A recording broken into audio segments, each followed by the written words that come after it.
So, sa karon nga video, quick familiarization ta sa bridge equipments. So, kay naman ko sa bridge. So, dali lang ni. Ato ang sugdon diri sa port site. Diri ang amuang navigational panel. So, tapad niya ang ICDIS, furo ng ICDIS. Tapad niya ang S-band radar. So duha niya mo ang ICDIS, duha po ang radar, siyempre X-band ug S-band na dito sa pikas. So ang tapad na niya eco sounder nya VHF, duha po ni ka VHF na dito. Diri ang autopilot, ang linawon sa autopilot. Diri ang steering pumps nga control yung buttons. So ang naa na mo diri kanilang autopilot o kuning follow up.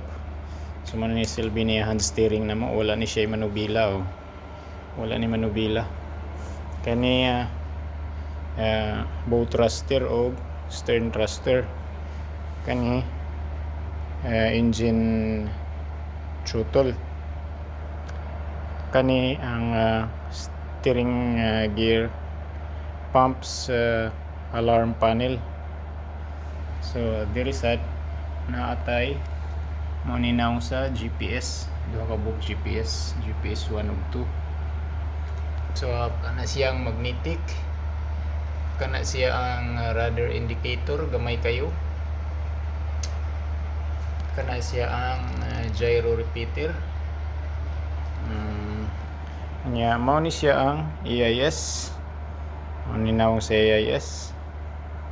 Mao ni ang signal panel namo na diri ang general alarm, abandon ship ug man overboard, ug na diri ang kanang mga ana po diring fog signal, na pod ang horn, kani sa wiper, kani ang gitawag og bridge navigational watch alarm.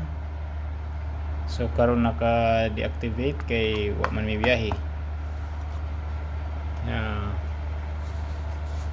Kana ang wind indicator, na ang speed lag, kana sa engine panel sa alarm, kani intercom. So mauro to tanan ang mga hitsura aning mga bridge equipments.